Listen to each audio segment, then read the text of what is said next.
आज की वीडियोज में सामाजिक विज्ञान भूगोल 10th इकाई 1 इकाई 1 से अंगा नंबर का शक्ति ऊर्जा संसाधन से प्रश्न उत्तर पढ़ेंगे। यदि आप इस अध्याय को इस चैप्टर को पढ़ चुके हैं तो इस चैप्टर से आने वाले सभी महत्वपूर्ण प्रश्न को आप जानेंगे। तो चलिए जानते हैं क्या है वो प्रश्न।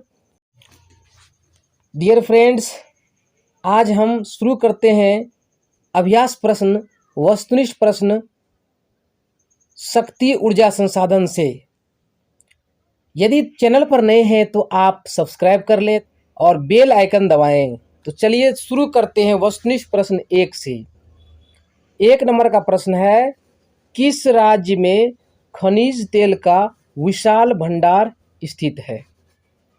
किस राज्य में खनिज तेल का विशाल भंडार स्थित है? तो इसका राइट आंसर है क नंबर असम। क्या है? असम। दूसरा प्रश्न, भारत के किस स्थान पर पहला परमाणु ऊर्जा केंद्र स्थापित किया गया था? भारत के किस स्थान पर पहला परमाणु ऊर्जा केंद्र स्थापित किया गया था? तो इसका आंसर है तारापुर, घ नंबर। क्या है? तारापुर, घ नंबर। तीसरा प्रश्न है, कौन सा ऊर्जा स्रोत अनवीकरणीय है? अनवीकरणीय का मतलब जिसे पुनः प्राप्त नहीं किया जा सकता है। तो यहाँ ऑप्शन है क, ख, ग, घ। तो सही ऑप्शन है ग, कोयला। कोयला क्या है? अनवीकरणीय है। और बाकी जो है जल, सौर, पवन, ये सब नवीकरणीय हो जाएगा। तो यहाँ राइट आंसर है ग, कोयला। चौथा प्रश्न है, प्राथमिक ऊर्जा का उदाहरण है? प्राथमिक ऊर्जा का उदाहरण नहीं है। प्राथमिक ऊर्जा का उदाहरण नहीं है। ऑप्शन क से घ तक है। क में कोयला, ख में विद्युत, ग में पेट्रोलियम और घ में प्राकृतिक गैस। तो इसका राइट आंसर होगा ख नंबर, विद्युत। विद्युत जो है प्राथमिक ऊर्जा का उदाहरण नहीं है। पांचवा प्रश्न है, ऊर्जा का गैर पारंपरिक स्रोत है? ऊर्जा का गैर पारंपरिक स्रोत है। ऑप्शन क कोयला, ख विद्युत, ग पेट्रोलियम और घ सौर ऊर्जा। तो सौर ऊर्जा राइट होगा, घ नंबर, सौर ऊर्जा। ऊर्जा का गैर पारंपरिक स्रोत है। छठा प्रश्न है, गोंडवाना समूह के कोयले का निर्माण हुआ था? गोंडवाना समूह के कोयले का निर्माण 20 करोड़ वर्ष पूर्व हुआ था। यानी ऑप्शन नंबर क हो जाएगा राइट, 20 करोड़ वर्ष, क नंबर राइट हो जाएगा। अब पहुंचते हैं नेक्स्ट क्वेश्चन पर। 7वां प्रश्न है, भारत में कोयले का सर्वप्रमुख उत्पादक राज्य है? भारत में कोयले का सर्वप्रमुख उत्पादक राज्य झारखंड है। ऑप्शन ख सही हो जाएगा। क्या हो जाएगा? झारखंड, ऑप्शन ख। 8वां प्रश्न है, सर्वोत्तम कोयले का प्रकार कौन सा है? ऑप्शन देखिए, क एंथ्रासाइट, ख पीट, ग लिग्नाइट और घ बिटुमिनस। तो इसका सही उत्तर होगा क एंथ्रासाइट। एंथ्रासाइट जो है सर्वोत्तम कोयले का एक प्रकार है। 9वां प्रश्न है, मुंबई हाई क्यों प्रसिद्ध है? मुंबई हाई क्यों प्रसिद्ध है? ऑप्शन क है कोयले के निर्यात हेतु, ख तेल शोधक कारखाना हेतु, ग खनिज तेल हेतु और घ परमाणु शक्ति हेतु। तो सही होगा ऑप्शन ग, खनिज तेल हेतु। मुंबई हाई खनिज तेल हेतु प्रसिद्ध है। प्रश्न नंबर 10, भारत का प्रथम तेल शोधक कारखाना कहाँ स्थित है? भारत का प्रथम तेल शोधक कारखाना के लिए ऑप्शन है मथुरा, बरौनी, डिगबोई, गुवाहाटी। तो इसका सही उत्तर होगा ग, डिगबोई। भारत का प्रथम तेल शोधक कारखाना डिगबोई में है। अगला प्रश्न 11 नंबर का, प्राकृतिक गैस किस खनिज के साथ पाया जाता है? प्राकृतिक गैस किस खनिज के साथ पाया जाता है? इसके लिए ऑप्शन है क यूरेनियम, ख पेट्रोलियम, ग चूना पत्थर, घ कोयला। तो इसका राइट आंसर होगा ख पेट्रोलियम। क्या होगा? पेट्रोलियम। 12वां प्रश्न है, भाखड़ा नंगल परियोजना किस नदी पर अवस्थित है? Very very important. Bhakra Nangal परियोजना किस नदी पर अवस्थित है? ऑप्शन क नर्मदा, ख झेलम, ग सतलज, घ ब्यास। तो इसका सही आंसर होगा, राइट आंसर होगा सतलज, ग नंबर सतलज। प्रश्न 13, दक्षिण भारत की सबसे बड़ी नदी घाटी परियोजना है। दक्षिण भारत की सबसे बड़ी नदी घाटी परियोजना है। ऑप्शन क तुंगभद्रा, ख सारवती, ग चंबल और घ हीराकुंड। तो सही उत्तर होगा क तुंगभद्रा। क्या होगा? तुंगभद्रा। अब नेक्स्ट क्वेश्चन लेते हैं। ताप विद्युत केंद्र का उदाहरण है। ताप विद्युत केंद्र का उदाहरण है। ऑप्शन क गया, ख बड़ौनी, ग समस्तीपुर, घ कटिहार। तो इसका सही उत्तर होगा ख बड़ौनी। ताप विद्युत केंद्र का उदाहरण बरौनी है। बरौनी कहाँ है? बिहार में है। बरौनी कहाँ है? बिहार में है। अगला प्रश्न है, यूरेनियम का प्रमुख उत्पादक स्थल है। यूरेनियम का प्रमुख उत्पादक स्थल है। यूरेनियम का प्रमुख उत्पादक स्थल है जादूगोरा। ऑप्शन नंबर घ। और जादूगोरा कहाँ है? यह झारखंड में है। कहाँ है? झारखंड में। तो दोस्तों 18 नंबर का प्रश्न है, ज्वारीय एवं तरंग ऊर्जा उत्पादन हेतु भारत के अधिक अनुकूल परिस्थितियां कहाँ पाई जाती है? ज्वारीय एवं तरंग ऊर्जा उत्पादन हेतु भारत के अधिक अनुकूल परिस्थितियां कहाँ पाई जाती हैं? तो इसके लिए ऑप्शन है मन्नार की खाड़ी में, खंभात की खाड़ी में, गंगा नदी में, कोसी नदी में। यानी क ख ग घ। तो इसका सही उत्तर है ख खंभात की खाड़ी में। कहाँ है? खंभात की खाड़ी में, जो कि गुजरात क्षेत्र में आता है। तो दोस्तों इस तरह से वस्तुनिष्ठ प्रश्न बता दिए गए हैं। अब चलिए हम लोग लघु उत्तरीय महत्वपूर्ण प्रश्न लेते हैं। लघु उत्तरीय प्रश्न में पहला प्रश्न है, पारंपरिक एवं गैर पारंपरिक ऊर्जा स्रोतों के 3 उदाहरण लिखिए। प्रश्न क्या है? पारंपरिक एवं गैर पारंपरिक ऊर्जा स्रोतों के 3 उदाहरण लिखिए।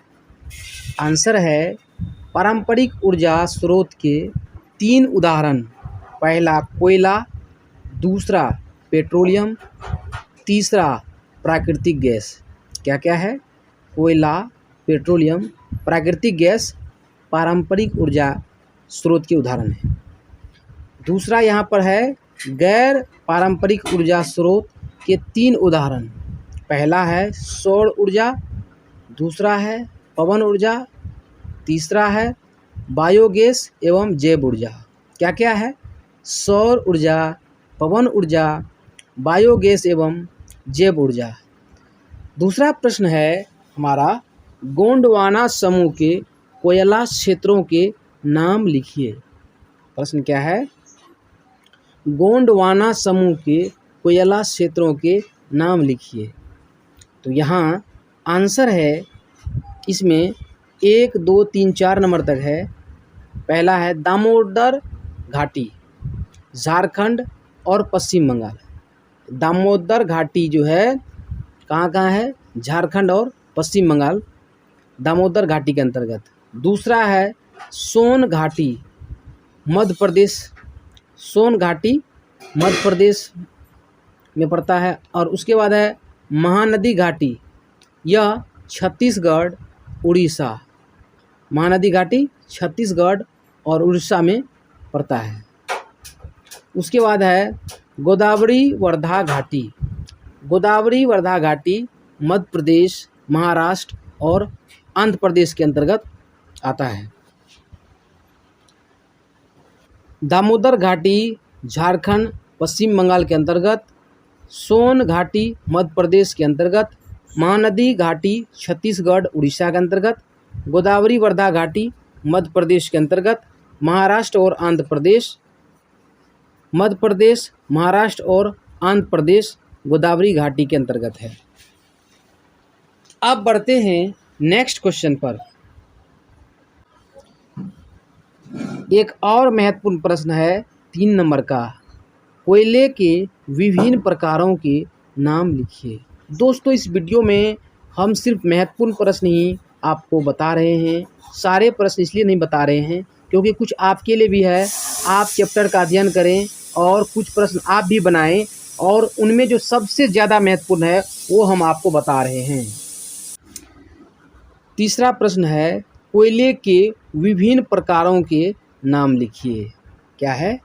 कोयले के विभिन्न प्रकारों के नाम लिखिए। आंसर है कोयले के 4 प्रकार निम्न हैं। कोयले के 4 प्रकार निम्न हैं। पहला है एंथ्रासाइट, दूसरा बिटुमिनस, तीसरा है लिग्नाइट एवं चौथा है पीट कोयला। काफ़ी आसानी के साथ आपको प्रश्न का उत्तर मिल रहा है। तो इसका आंसर है कोयले के 4 प्रकार निम्न हैं। पहला में है एंथ्रासाइट, दूसरा में है बिटुमिनस, तीसरा में है लिग्नाइट एवं चौथा में है पीट कोयला। अगला प्रश्न है 4, पेट्रोलियम से किन किन वस्तुओं का निर्माण होता है? पेट्रोलियम से किन किन वस्तुओं का निर्माण होता है? बहुत ही महत्वपूर्ण प्रश्न है, कई बार पूछा गया है। तो आंसर होगा पेट्रोलियम से विभिन्न प्रकार के वस्तुओं का निर्माण होता है। गैसोलीन, डीजल, किरासन तेल, स्नेहक, कीटनाशक दवाएं, साबुन, कृत्रिम रेशा, प्लास्टिक इत्यादि। इनमें से बहुत सारे चीज़ें आप देखे हैं। गैसोलीन, डीजल तो आप देखे हैं, किरासन तेल तो आप देखे हैं और बहुत सारे केमिकल्स भी आप देखे होंगे। स्नेहक, कीटनाशक दवाएं, साबुन तो देखे हैं, यूज भी करते हैं। कृत्रिम रेशा, प्लास्टिक भी देखे हैं इत्यादि। अगला प्रश्न है आपके लिए, सागर सम्राट क्या है?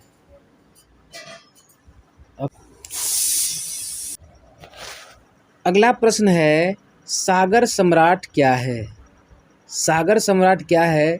आंसर है सागर सम्राट एक जलयान है। जल में चलने वाली यान, जल में पानी में चलने वाली जो यान है वो जलयान है, जो समुद्र के भीतर अरब सागर में तेल के कुएं खोदने का कार्य करता है। सागर सम्राट क्या है? एक जलयान है जो समुद्र के भीतर अरब सागर में तेल के कुएं खोदने का कार्य करता है। अगला प्रश्न लेते हैं। अगला प्रश्न 6 नंबर का है, किन्हीं 4 तेल शोधक आयल रिफाइनरी का स्थान निर्दिष्ट कीजिए। तो 6 नंबर का आंसर है असम में डिगबोई, बिहार में बरौनी, मुंबई में ट्राम्बे एवं गुजरात में कोयली। ये क्या हैं? तेल शोधक हैं। तेल शोधक का स्थान है असम में डिगबोई। डिगबोई कहाँ है? असम में। बरौनी कहाँ है? बिहार में। ट्राम्बे कहाँ है? मुंबई में। कोयली कहाँ है? गुजरात में। तो ऐसे भी याद रख सकते हैं आप। 7वां प्रश्न है, निम्नलिखित नदी घाटी परियोजनाएं किन किन राज्यों में अवस्थित हैं? जैसे हीराकुंड, तुंगभद्रा एवं रिहंद। ये जो परियोजनाएं हैं ये किन किन राज्यों में अवस्थित हैं? तो आंसर है हीराकुंड परियोजना उड़ीसा में है। कहाँ है? उड़ीसा में है। उड़ीसा की राजधानी क्या है? भुवनेश्वर। तुंगभद्रा परियोजना जो है कर्नाटक एवं आंध्र प्रदेश में है।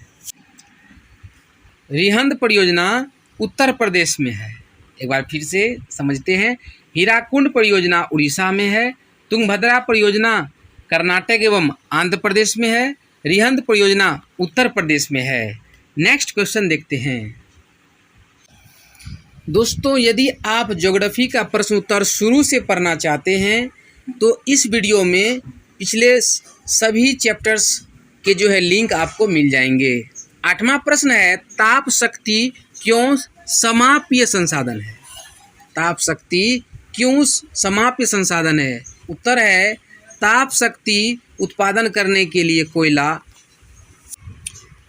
पेट्रोलियम तथा प्राकृतिक गैस का उपयोग किया जाता है। इनके संसाधन निकट भविष्य में समाप्त होने वाले हैं, इसलिए यह समापनीय या फिर समाप्य संसाधन है। क्योंकि निकट भविष्य में जो है कोयला, पेट्रोलियम तथा प्राकृतिक गैस समाप्त हो जाएंगे, इसलिए ये क्या है? समापनीय यानी कि समाप्य संसाधन है। बहुत ही आसान प्रश्न है यह दोस्तों। आगे बढ़ते हैं। आपको इस तरह से शायद ही किसी चैनल पर क्वेश्चन आंसर मिलेंगे, क्योंकि इसमें सरल शब्दों में बताए जा रहे हैं और मेन क्वेश्चंस बताए जा रहे हैं। तो दोस्तों, इस चैनल को सब्सक्राइब जरूर करें और वीडियो को शेयर जरूर करें। 9वां प्रश्न है, परमाणु शक्ति किन किन खनिजों से प्राप्त होता है? प्रश्न क्या है? परमाणु शक्ति किन किन खनिजों से प्राप्त होता है? आंसर है, परमाणु शक्ति निम्न खनिजों से प्राप्त होता है। पहला है यूरेनियम, दूसरा है थोरियम, उसके बाद है ग्रेफाइट, फिर है एल्मेनाइट और एंटीमनी आदि।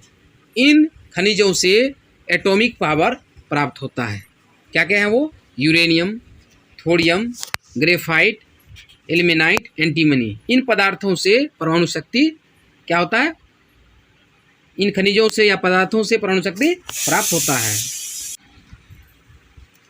प्रश्न नंबर 10 है, सौर ऊर्जा का उत्पादन कैसे होता है? यानी सोलर एनर्जी का प्रोडक्शन कैसे होता है, या सौर ऊर्जा का उत्पादन कैसे होता है? आंसर है, सौर ऊर्जा यानी सोलर एनर्जी का उत्पादन निम्न तरीके से होता है। जब फोटोवोल्टाइक सेलों में विपरीत सूर्य की किरणों यानी प्रकाश या धूप को ऊर्जा में परिवर्तित किया जाता है, चेंज किया जाता है, तो सौर ऊर्जा का उत्पादन होता है। धूप तो आप देखे हैं, सूर्य की किरण माने धूप हुआ, सूर्य की किरणों को ऊर्जा में चेंज किया जाता है, तो सौर ऊर्जा का उत्पादन होता है। यह कम लागत वाला, पर्यावरण के अनुकूल तथा निर्माण में आसान होने के कारण अन्य ऊर्जा स्रोतों की अपेक्षा ज़्यादा बेनिफिशियल है, लाभदायक है। तो सूर्य की रोशनी की उपस्थिति में सौर ऊर्जा का उत्पादन होता है, आप तो जानते हैं। सोलर एनर्जी उत्पादन करने के लिए आपको सोलर प्लेट की ज़रूरत होती है। फिर से समझते हैं, सौर ऊर्जा का उत्पादन निम्न तरीके से होता है। जब फोटोवोल्टाइक सेलों में विपरीत सूर्य की किरणों को ऊर्जा में परिवर्तित किया जाता है, तो सौर ऊर्जा का उत्पादन होता है।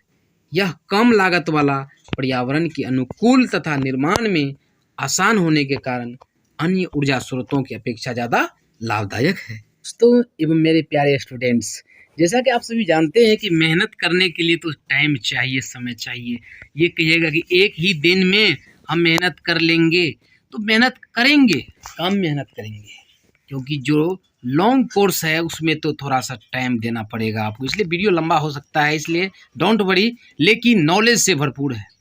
तो दीर्घ उत्तरीय में पहला प्रश्न है, शक्ति संसाधन का वर्गीकरण विभिन्न आधारों के अनुसार सोदाहरण स्पष्ट कीजिए। प्रश्न क्या है? शक्ति संसाधन का वर्गीकरण विभिन्न आधारों के अनुसार सोदाहरण स्पष्ट कीजिए। आंसर है, शक्ति संसाधन का वर्गीकरण विभिन्न आधारों के अनुसार निम्नलिखित है। ए में है, नंबर ए में, उपयोग स्तर के आधार पर शक्ति संसाधन दो प्रकार के हैं। पहला है सतत शक्ति और दूसरा है समापनीय शक्ति। पहला सतत और दूसरा समापनीय शक्ति। और नीचे यहाँ पर देखिए कुछ लिखा हुआ है, सौर किरणें, भूमिगत ऊष्मा, पवन, प्रवाहित जल आदि सतत शक्ति स्रोत हैं। कौन कौन? सौर किरणें, भूमिगत ऊष्मा, पवन, प्रवाहित जल आदि सतत शक्ति स्रोत हैं। जबकि कोयला, पेट्रोलियम, प्राकृतिक गैस एवं विखंडनीय तत्व समापनीय शक्ति स्रोत के उदाहरण हैं, क्योंकि ये निकट भविष्य में समाप्त हो जाएंगे। जो आने वाले समय में समाप्त हो जाए वे क्या है? समापनीय हैं। और बी नंबर में है उपयोगिता के आधार पर शक्ति संसाधन दो भागों में विभक्त किया जाता है। उपयोगिता के आधार पर शक्ति संसाधन को दो भागों में विभक्त किया जाता है। पहला है प्राथमिक ऊर्जा और दूसरा गौण ऊर्जा। प्राथमिक ऊर्जा में है कोयला, पेट्रोलियम, प्राकृतिक गैस तथा रेडियोधर्मी खनिज आदि। पूछा जाता है ऑब्जेक्टिव में, कोयला क्या है? प्राथमिक ऊर्जा, पेट्रोलियम प्राथमिक, प्राकृतिक गैस प्राथमिक, रेडियोधर्मी खनिज प्राथमिक, और दूसरा यहाँ पर है गौण ऊर्जा। गौण ऊर्जा में आता है विद्युत। क्या आता है? विद्युत। उसके बाद यहाँ है सी नंबर में, स्रोत स्थिति के आधार पर शक्ति को दो भागों में वर्गीकृत किया जाता है। स्रोत स्थिति के आधार पर शक्ति को, एनर्जी को टू पार्ट्स में क्लासिफाइड किया जाता है। पहला है दहनशील शक्ति संसाधन, जिसमें कोयला, पेट्रोलियम, प्राकृतिक गैस तथा आणविक खनिज आते हैं। यानी जो जलने वाले हैं, जो जलने योग्य हैं, वे क्या है? दहनशील हैं। कौन कौन? कोयला, पेट्रोलियम, प्राकृतिक गैस तथा आणविक खनिज। और दूसरा है अदहनशील, जो जलने योग्य नहीं हो, अदहनशील शक्ति संसाधन, जैसे प्रवाही जल, प्रवाही जल, पवन, लहरें, सौर शक्ति, ये जो हैं अदहनशील शक्ति संसाधन हैं। और डी नंबर में है संरचनात्मक गुणों के आधार पर शक्ति के दो स्रोत हैं। संरचनात्मक गुणों के आधार पर शक्ति के दो स्रोत हैं। पहला है जैविक शक्ति, दूसरा अजैविक शक्ति। पहला जैविक शक्ति है तथा दूसरा अजैविक शक्ति है। जैविक शक्ति में क्या आते हैं? मानव तथा प्राणी। और अजैविक में क्या आते हैं? आपको तो पता होगा, अजैविक जो निर्जीव होते हैं, जैसे निर्जीव पदार्थ जो हैं अजैविक में आते हैं, जैसे प्रवाही जल, ये क्या है? निर्जीव में है। लहरें क्या है? निर्जीव में है। अब आगे बढ़ेंगे। दूसरा प्रश्न है दीर्घोत्तरीय में, गोंडवाना काल के कोयले का भारत में वितरण पर प्रकाश डालिए। गोंडवाना काल के कोयले का भारत में वितरण पर प्रकाश डालिए। आंसर है गोंडवाना समूह में भारत के 96% कोयले का भंडार है तथा कुल उत्पादन का 99% भाग प्राप्त होता है। गोंडवाना कोयला क्षेत्र मुख्यतः 4 नदी घाटियों में मिलते हैं। पहला दामोदर घाटी, और सेकेंड सोन घाटी, थर्ड महानदी घाटी, फोर्थ वर्धा गोदावरी घाटी। नहीं समझे हैं? फिर से समझें। गोंडवाना समूह जो होता है उसमें इंडिया के 96% कोयले का भंडार है, एंड टोटल प्रोडक्शन जो होता है उसका 99% यानी 100 में 99 भाग प्राप्त होता है। गोंडवाना कोयला क्षेत्र मुख्यतः 4 नदी घाटियों में मिलते हैं। नंबर 1 दामोदर घाटी 1, दूसरा सोन घाटी 2, तीसरा महानदी घाटी 3 और चौथा वर्धा गोदावरी घाटी। नीचे है यहाँ पर लिखा हुआ गोंडवाना समूह के कोयला क्षेत्र में कौन कौन से क्षेत्र आते हैं। पहला यहाँ पर है झारखंड। झारखंड गोंडवाना समूह के अंतर्गत है। झारखंड में जो जगह है, क्षेत्र है, वो है झड़िया, बोकारो, गिरिडीह, कर्णपुरा, रायगढ़। ये सब क्या कहाँ है? झड़िया, बोकारो, गिरिडीह, कर्णपुरा, रायगढ़, ये सब झारखंड में आते हैं। दूसरा है यहाँ पे महाराष्ट्र।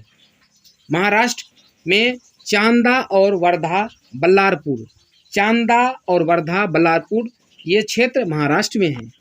उसके बाद है मध्य प्रदेश, सिंगरौली, उमरिया, सोहागपुर। सिंगरौली, उमरिया, सोहागपुर ये जो क्षेत्र हैं ये मध्य प्रदेश में है। उसके बाद है पश्चिम बंगाल। पश्चिम बंगाल के अंतर्गत है रानीगंज, दार्जिलिंग। रानीगंज, दार्जिलिंग ये कहाँ है? पश्चिम बंगाल में है। तो दोस्तों यह भी महत्वपूर्ण प्रश्न है, दोबारा से आप सुन सकते हैं ताकि आप समझ जाएं और एग्जाम्स में क्वेश्चन आए तो सही सही बने। दीर्घोत्तरीय का तीसरा प्रश्न है, कोयले का वर्गीकरण कर उनकी विशेषताओं को स्पष्ट कीजिए। क्या है?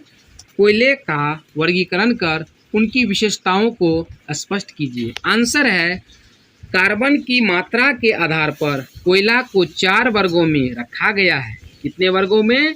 4। पहला है एंथ्रासाइट, ANTHRA, एंथ्रासाइट। एंथ्रासाइट यह सर्वोच्च कोटि का कोयला है जिसमें कार्बन की मात्रा 90% से अधिक होती है। जलने पर यह धुआं नहीं देता तथा देर तक अत्यधिक ऊष्मा देता है। इसे कोकिंग कोयला भी कहा गया है। एंथ्रासाइट के बारे में दोबारा से जानें।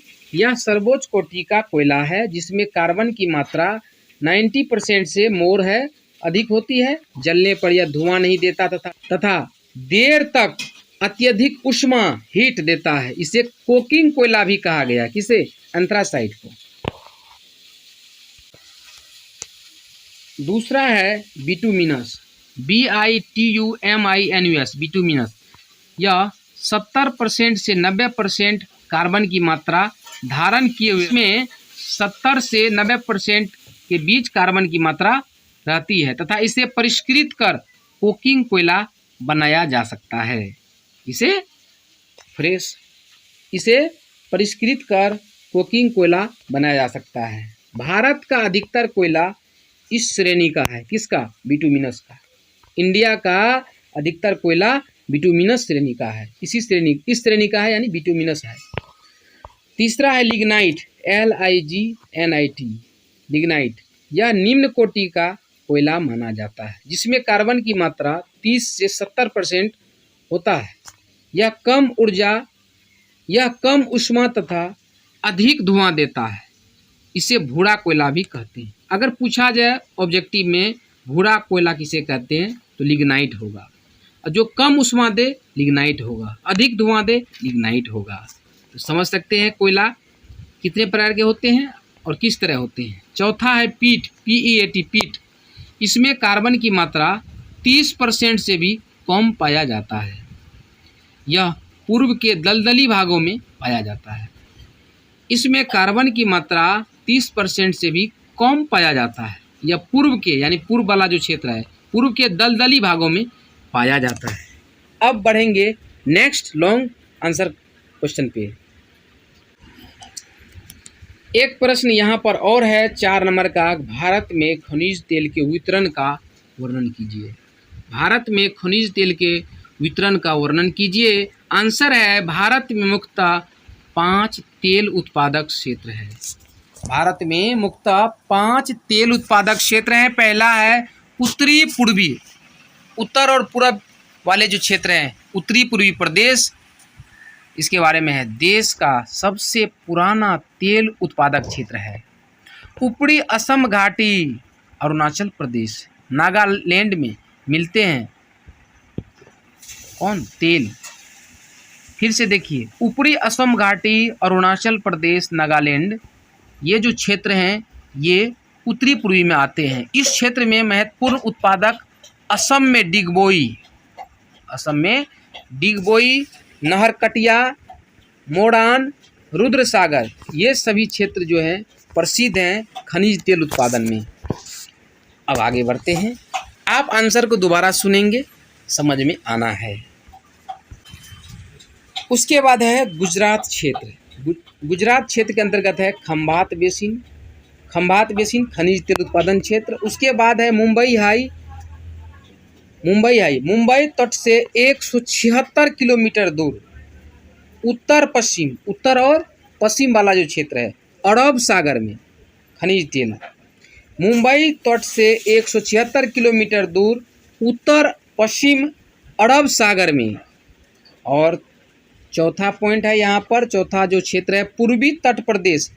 पूर्वी तट प्रदेश के अंतर्गत है कृष्णा, गोदावरी, कावेरी नदियों की श्रेणियों में खनिज तेल मिलता है। कृष्णा, गोदावरी, कावेरी, ये जो नदियाँ हैं इनकी श्रेणियों में खनिज तेल मिलता है। और उसके बाद है 5वां में बाड़मेर श्रेणी, जो कि इसके अंतर्गत है मंगला क्षेत्र। बाड़मेर श्रेणी के अंतर्गत है, मंगला क्षेत्र। खनिज तेल का जो वितरण है इन क्षेत्रों में है। तो उत्तर एक बार फिर से अगर आप सुन लेंगे तो आपको समझ में आना है। एक प्रश्न और है, और आज का आखिरी दीर्घोत्तरीय प्रश्न जो भी क्वेश्चन है बहुत इम्पोर्टेंट है। आज की वीडियो में आखिरी प्रश्न लिए हैं कि भारत के किन्हीं 4 परमाणु विद्युत गृह का का उल्लेख कीजिए तथा उनकी विशेषताओं को स्पष्ट कीजिए।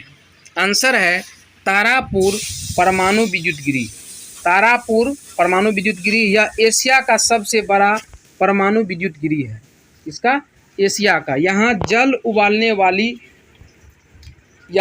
उबालने वाली 2 परमाणु भट्टियाँ हैं जिसमें प्रत्येक की उत्पादन क्षमता 200 मेगावाट से अधिक है।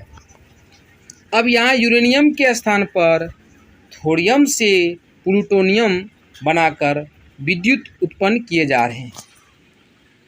उत्तर क्या है कि तारापुर परमाणु विद्युत गृह या एशिया का सबसे बड़ा परमाणु विद्युत गृह है।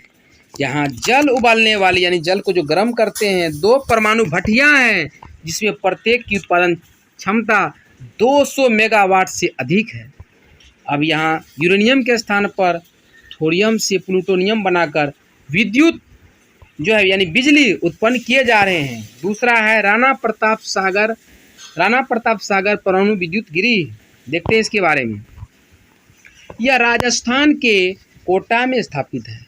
राणा प्रताप सागर परमाणु विद्युत गृह राजस्थान के कोटा शहर में स्थापित है। यह चंबल नदी के किनारे है जिससे जल प्राप्त होता है। यह बिजली घर कनाडा देश के सहयोग से बना है। इसका उत्पादन क्षमता 100 मेगावाट है। कितना है? 100 मेगावाट है।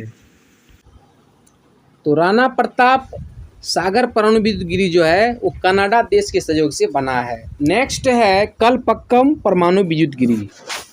कलपक्कम परमाणु विद्युत गृह तमिलनाडु में स्थित है। यह परमाणु विद्युत गृह स्वदेशी प्रयास से बना है, यानी अपने देश के प्रयास से बना है। कलपक्कम कहाँ है? तमिलनाडु राज्य में स्थित यह परमाणु विद्युत गृह स्वदेशी प्रयास से बना है। यहाँ 335 मेगावाट की 2 रिएक्टर क्रमशः 1983 एवं 1985 में कार्य करना शुरू कर दिया है। कलपक्कम जो है यहाँ 335 मेगावाट की 2 रिएक्टर क्रमशः 1983 एवं 1985 में कार्य करना शुरू कर चुका है। और चौथा पॉइंट है नरोड़ा परमाणु विद्युत गृह। नरोड़ा कहाँ है आज जानिए। यह यूपी उत्तर प्रदेश के बुलंदशहर के पास है। नरोड़ा परमाणु विद्युत गृह यह यूपी के बुलंदशहर के पास स्थित है। बुलंदशहर कहाँ है? यूपी में। यहाँ भी 235 मेगावाट की 2 रिएक्टर हैं। यहाँ भी 235 मेगावाट की 2 रिएक्टर हैं। तो इस तरह से जो है यहाँ आपने देखा परमाणु विद्युत गृह कहाँ कहाँ है।